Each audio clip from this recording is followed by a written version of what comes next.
Hello, नमस्कार साथियों। आज मैं आप लोगों के सामने ऐसे अंतर्राष्ट्रीय राजनेता एवं महान शख्सियत के बारे में चर्चा करेंगे जो गत वर्ष विभिन्न कारणों से देश व दुनिया में सुर्खियों में रहे हैं। अर्थात मैं अपने चैनल इरुडाइट अड्डा के माध्यम से उन हस्तियों से जुड़े हुए क्वेश्चन आप लोगों के सामने पेश करने जा रहे हैं जिनसे संबंधित प्रश्न आगामी आने वाले विभिन्न प्रतियोगिता परीक्षाओं में पूछे जाने की प्रबल संभावना है। तो हम चलते हैं अपने पहले प्रश्न की तरफ, जिनका संबंध जो है जॉय बाइडेन से है। जैसा कि हम लोग जानते हैं कि कोरोना के बढ़ते प्रकोप के बीच ही गत वर्ष अमेरिका में, जो दुनिया के सबसे बड़े लोकतांत्रिक देश हैं, वहाँ पे अमेरिकन में राष्ट्रपति चुनाव संपन्न हुआ और जॉय बाइडेन ने डोनाल्ड ट्रंप को हरा करके अमेरिका के 46वें राष्ट्रपति चुने गए। जॉय बाइडेन का संबंध जो है डेमोक्रेटिक पार्टी से रहा है। आपको ये भी बात बता दें कि जॉय बाइडेन अमेरिका के राष्ट्रपति बनने से पूर्व वहाँ के 47वें उपराष्ट्रपति के तौर पे भी कार्य कर चुके हैं 2009 से 2017 के बीच में ओबामा सरकार के अंतर्गत। अब हम चलते हैं अगला सवाल जो जुड़ा हुआ है कमला हैरिस से। कमला हैरिस जो है अमेरिका के 49वें उपराष्ट्रपति के तौर पे चुनी गई हैं, जो प्रथम महिला हैं। अब हम आपको ये भी बता दें कि ये उपराष्ट्रपति बनने से पूर्व जो है अटॉर्नी जनरल ऑफ कैलिफोर्निया रह चुकी हैं 2011 से 2017 के बीच में। कैलिफोर्निया से ये सीनेट चुनी जा चुकी हैं और इनका जन्म भी कैलिफोर्निया में ही हुआ था। हालांकि इनकी माता जो है वो तमिल इंडियन थी। अब हम बात करते हैं अगला जो हमारे पास राजनेता जुड़ा हुआ है वो है जर्मनी से। जर्मनी के जो नेता हैं एंजेला मार्केल। आपको बता दें कि एंजेला मार्केल जो 2005 से 2021 तक वो वहाँ की चांसलर रहे, किंतु अभी हाल के दिनों में 8 दिसंबर 2021 से अभी जो नए चांसलर बने हैं उनका नाम है ओलाफ सोल्ज। अब हम बात करते हैं अगले राजनेता। अगले जो राजनेता है वो चिली से जुड़ा हुआ राजनेता देश से जुड़ा हुआ है, जिनका नाम है गैब्रियल बोरिक। आपको बता दें गैब्रियल बोरिक अभी गत वर्ष काफ़ी चर्चा में रहे हैं। चर्चा में रहने का कारण है कि महज 35 वर्ष के ये हैं और ये चिली के नए राष्ट्रपति चुने गए हैं, जो मार्च 2022 से अपने पद को संभालेंगे। आपको भी बता दें कि चिली जो है जो लैटिन अमेरिकन देश है, वहाँ की भाषा स्पेनिश है और वहाँ की राजधानी जो है सेंटेगियो है। अब हम चलते हैं अगला जो हमारा जो क्वेश्चन जुड़ा हुआ है वो ईरान से संबंधित नेताओं से जुड़ा हुआ है, जो ये हैं इब्राहिम रईसी। इब्राहिम रईसी जो है वो ईरान के 8वें राष्ट्रपति के तौर पे चुने गए हैं। आपको बता दें कि इनसे पहले जो ईरान के जो राष्ट्रपति थे वो हसन रूहानी थे। इनके साथ साथ ये भी अब बता दें आपको कि मोहम्मद मुखबर जो है वो ईरान के उपराष्ट्रपति के तौर पे चुने गए हैं। अब साथ ही एक बात ये भी बता दें कि अली खैमनी जो है वो ईरान के सुप्रीम लीडर कहे जाते हैं और इनका ईरान में काफ़ी प्रभुत्व है। कारण यह है कि इन जो भी ईरान के अंतर्गत राजनीतिक हो या धार्मिक कोई भी मामला हो, जो भी फैसले लिए जाते हैं उनमें इनकी भूमिका काफ़ी महत्वपूर्ण होती है। एक अभी खास बात यही बता दें कि अभी हाल के दिनों में अली खैमनी के द्वारा एक किताब लिखा गया है जिनका नाम है अशूरा। अब हम चलते हैं अगले सवाल को लेकर तरफ चलते हैं, देखते हैं जो जुड़ा हुआ है नफ्ताली बेनेट से। आपको पता होगा कि नफ्ताली बेनेट जो है वो इजराइल के 13वें प्रधानमंत्री हैं। अब आपको बता दें कि जो ये नफ्ताली बेनेट है वह गठबंधन की सरकार है और उनमें बहुत सारी पार्टियां जुड़ी हुई हैं, जिनमें मुख्य रूप से दक्षिणपंथी राष्ट्रवादी यामनी पार्टी है और साथ में अरब इस्लामिक कंजर्वेटिव राम पार्टी है। आपको भी बता दें कि नफ्ताली बेनेट का संबंध जो है यामनी पार्टी से ही है। एक बात ये भी बता दिया जाए कि इजराइल के जो राष्ट्रपति हैं आइजक हेर्ज़ोग हैं। अब हम चलते हैं अपने अगले सवाल की तरफ। अगला सवाल जो हमारा जुड़ा हुआ है वो है अफ़गानिस्तान से जुड़ा हुआ है। आपको मैं ये बात बता दूं कि जब हम अपने देश में जब हम स्वतंत्रता का जश्न मना रहे थे, उसी दौरान अगस्त माह में अफ़गानिस्तान में तालिबानियों के द्वारा सत्ता परिवर्तन हेतु काफ़ी हलचल चल रहा था। अर्थात तालिबानी संगठन के द्वारा अफ़गानिस्तान पे कब्जा कर लिया गया और उस देश का नया नाम इस्लामिक अमीरात ऑफ अफ़गानिस्तान कर दिया। अब वह कर दिया उनके बाद जो है वहाँ के जो सुप्रीम लीडर हैं वो हिबतुल्लाह अखुंद ज़ादे हुए।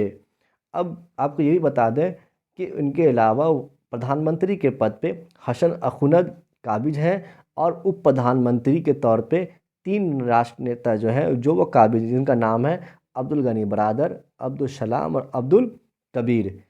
आपको ये भी बता दें कि तालिबान के द्वारा हिबतुल्लाह अखुंजादा को अमीरुल मोमिनीन भी कहा जाता है। अफ़गानिस्तान के जो पूर्व राष्ट्रपति थे वो अशरफ गनी हैं, जिन्होंने देश छोड़ के चले गए थे। अब हम बात करते हैं, अगला सवाल जो जुड़ा हुआ है वो टूनेशिया के राष्ट्रपति कैस सैयद से जुड़ा हुआ है। आपको ये बता दें कि कैस सैयद जो है वो काफ़ी चर्चा में रहे हैं पिछले वर्ष। चर्चा में रहने का मुख्य कारण यह है कि उन्होंने अपने ही प्रधानमंत्री को बर्खास्त कर दिए और जज को नज़रबंद कर दिए। उन्होंने ये बताया कि इनके करने का मुख्य वजह है भ्रष्टाचार के खिलाफ ये अभियान है।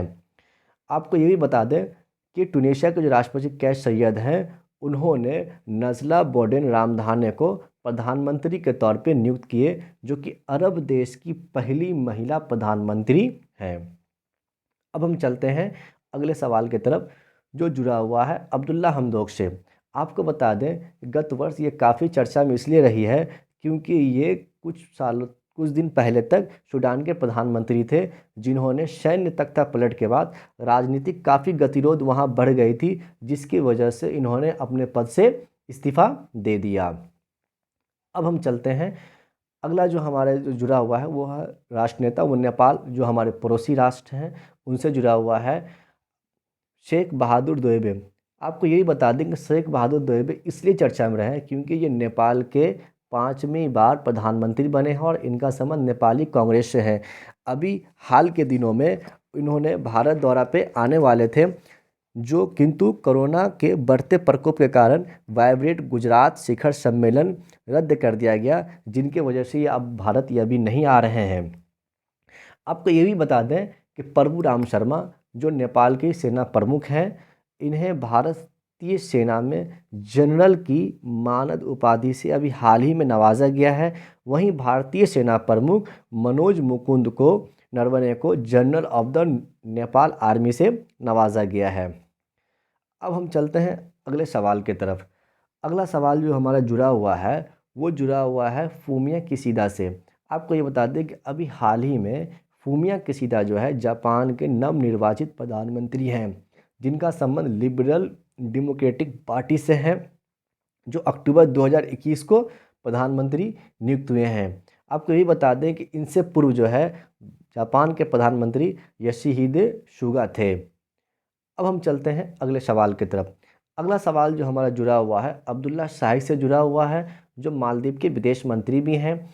अब ये काफ़ी चर्चा में रहे हैं, रहने का मुख्य वजह यह है कि संयुक्त राष्ट्र महासभा के 76वें सत्र के ये अभी अध्यक्ष बने हैं, जो डॉक्टर रसूल, जो अफ़गानिस्तान के थे, उनको हरा करके ये संयुक्त राष्ट्र महासभा के अध्यक्ष बने हैं। आपको ये भी बता दें कि इनसे पूर्व जो है संयुक्त राष्ट्र महासभा के जो अध्यक्ष थे, उनका नाम था बोल्कन वोजकिर, जो तुर्की के रहने वाले हैं। आपको ये भी बता दें कि एंटोनियो गुटरेस जो है यूनाइटेड नेशन के महासचिव हैं, जो पुर्तगाल के हैं। वहीं अमीना जे मोहम्मद उप महासचिव हैं, जो महिला हैं, वो नाइजीरिया की हैं। आपको ये भी बता दें कि संयुक्त राष्ट्र सभा के 6 प्रमुख संस्थान हैं, उनमें से संयुक्त राष्ट्र के 6 प्रमुख संस्थानों में से संयुक्त राष्ट्र महासभा एक है, जिसका मुख्यालय न्यूयॉर्क है और इसकी स्थापना 1945 में हुई थी। अब हम चलते हैं अपने अगले सवाल की तरफ। अगला सवाल जो जुड़ा हुआ है वो जुड़ा हुआ है मैडम मैगडेलेना एंडरसन से, जो स्वीडन की हैं और इनका संबंध सोशल डेमोक्रेटिक पार्टी से है। साथियों, ये काफ़ी चर्चा में इसलिए रही है पिछले गत वर्ष क्योंकि स्वीडन की ये पहली महिला प्रधानमंत्री चुनी गई थी, किंतु चयन के तुरंत बाद ग्रीन पार्टी के द्वारा एक कानून पास करने के मुद्दे पे समर्थन वापस लेने के परिणामस्वरूप मैडम एंडरसन ने इस्तीफ़ा दे दिया। आपको एक और बात बता दें स्वीडन से जुड़ा हुआ, क्योंकि WEF के द्वारा ग्लोबल एनर्जी ट्रांजिशन रिपोर्ट जारी किया गया था, जिसमें स्वीडन का स्थान प्रथम है, वहीं भारत का स्थान 87वां है। अब हम चलते हैं अगला सवाल जुड़ा हुआ है वो नॉर्वे के राजनेताओं से जुड़ा हुआ है, जिनका नाम है एन्ना सोलबर्ग। नॉर्वे के पूर्व प्रधानमंत्री हैं और इसलिए चर्चा में रहे हैं क्योंकि इनके ऊपर प्रधानमंत्री जब थी उसी दौरान इनके ऊपर 2000 क्रॉन्स अर्थात 1.76 लाख रुपये का जुर्माना लगाया गया था। कारण ये था क्योंकि इन्होंने कोविड-19 प्रोटोकॉल के तहत सोशल डिस्टेंसिंग का उल्लंघन बर्थडे पार्टी पे किया था। अब वहाँ की जो पुलिस है उनका कहना है कि आम जनता में सामाजिक पाबंदियों के प्रति विश्वास बहाली के लिए इस तरह का जुर्माना सही है। आपको ये भी बता दें, अभी उनके जगह पे नए प्रधानमंत्री हैं जिनका नाम जोनास गाhr स्टोर है। अब एक बात यही बता दिया जाए नॉर्वे के बारे में कि नॉर्वे जो है जिनको स्कैंडिनेवियन कंट्री भी कहा जाता है, इनकी राजधानी ओस्लो है। और अभी हाल में जारी रिपोर्ट में 3 रिपोर्ट हैं जो ह्यूमन डेवलपमेंट इंडेक्स है, ग्लोबल ड्रग पॉलिसी इंडेक्स और world press index. Human development index, global drug policy index और वर्ल्ड प्रेस इंडेक्स, इन तीनों इंडेक्स में नॉर्वे का जो स्थान है वो प्रथम स्थान है।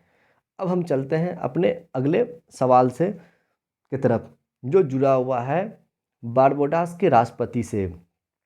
अभी हाल के दिनों में बारबाडोस जो है जो कैरेबियन कम्युनिटी का हिस्सा है, जिनका गठन जो है 1973 में हुआ था। बारबाडोस के जो नए राष्ट्रपति डैम सेंड्रा मैसोन बनी है। आपको भी बता दें, अभी हाल के ही दिनों में यूनाइटेड किंगडम की उपनिवेशिक शासन से बरमूडा पूर्णतः मुक्त हो गए थे। आपको ये भी बता दें कि 55वीं आज़ादी की वर्षगांठ पे प्रिंस चार्ल्स भी इसमें शिरकत किए थे। हालांकि 1966 में ही बारबाडोस जो है वो स्वतंत्र हो गए थे। बारबाडोस के जो प्रधानमंत्री हैं उनका नाम है मियां अमीर मोटली। अब हम चलते हैं अगले सवाल की तरफ। अगला सवाल जो जुड़ा हुआ है वो जुड़ा हुआ है जॉन मागुफली से। जॉन मागुफली इसलिए काफ़ी चर्चा में रहे हैं क्योंकि दुनिया में कोरोना के बढ़ते केसों के बावजूद कोरोना महामारी से ये इनकार करते रहे हैं और कहा जाता है कि जॉन मागुफली का जो मौत जो है वो कोरोना महामारी से ही हुआ है, इसलिए ये काफ़ी चर्चा में रहे हैं। अब आपको मैं ये बता दूं कि उनके बाद जॉन मागुफली के बाद जो है तंजानिया के नए जो राष्ट्रपति बने हैं उनका नाम है सामिया सुलुहु हसन। ये इनसे पूर्व तंजानिया के उपराष्ट्रपति के पद पे भी कार्य कर चुकी हैं, जो कि एक महिला हैं। अब हम चलते हैं अगले सवाल की तरफ। अगला सवाल जुड़ा हुआ है हमारे पड़ोसी देश म्यांमार से जुड़ा हुआ है, जिनका नाम है मिन ऑन्ग हेलेंग। मिन ऑन्ग हेलेंग जो है म्यांमार के सेना प्रमुख हैं और वो अंतरिम प्रधानमंत्री के रूप में भी कार्यरत हैं। आपको बता दें कि गत वर्ष म्यांमार में आपातकाल लागू कर दिया गया था, जो लोकतांत्रिक रूप से निर्वाचित नेता आंग सान सू को हिरासत में ले लिया गया। आपको ये भी बता दें कि म्यांमार जो है 1948 में ब्रिटेन से स्वतंत्र हुए थे। और ये भी बता दिया जाए कि 1962 से 1911 तक सशस्त्र बलों द्वारा वहाँ पर शासन की जा रही थी। 2011 में नई सरकार के साथ नागरिक शासन भले ही वापसी हुई, किंतु अभी हाल में वहाँ फिर से सेना का शासन है। अब हम चलते हैं अगले राष्ट्रनेता जो हमारे पड़ोसी मुल्क पाकिस्तान से जुड़ा हुआ है, जिनका नाम है इमरान खान, जिनका संबंध जो है पीटीआई पार्टी से है, पाकिस्तान तहरीक इंसाफ इन्हें कहा जाता है। अब ये हाल में इसलिए चर्चा में रहे हैं कि क्रिकेट के दिग्गज रह चुके इमरान खान को यूएई ने इंटरनेशनल स्पोर्ट पर्सनालिटी के अवार्ड से सम्मानित किए हैं। अब चलते हैं हम अगले और अपने लास्ट राजनेता पे, जिनका नाम है माननीय नरेंद्र मोदी, जो हमारे देश के प्रधानमंत्री हैं और ये देश के 14वें प्रधानमंत्री हैं। अभी हाल में भूटान ने पीएम मोदी को अपने सर्वोच्च नागरिक सम्मान नगाडाल पेलगी खोरलो से सम्मानित किए हैं।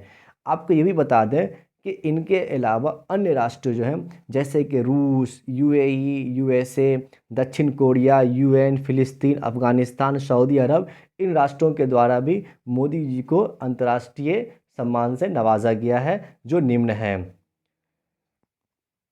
Thank you for watching my YouTube channel. Thank you so much.